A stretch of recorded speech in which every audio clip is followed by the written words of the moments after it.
Karga daw, karga. Yan. Ang laki-laki na, karga pa rin. Ang bata, aray ko. Yun na ikaw kasi sa ano ko. Ah. Baka man na yan. Sabi. Asa na? Sabi. Yan ka lang, tumatakas ka eh. Yan ka lang, bebe. Yan lang, bebe ha.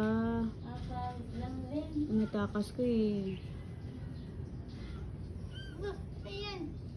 Ikaw din. Yan din. Ikaw din. Baka makagat ah. Hindi. No ah. Mabait yan. Ano yan? Sinabi ko sa sila ng mga puso. Huwag kang gatin, Sophie ah. So, ate, huwag mo kagatin, ate ka. Baba mo lang, Shane. Sige naman. Huwag mo kagatin yun ah. Huwag mo kagatin mga bating ha. Mga ate ka, yung ate ha.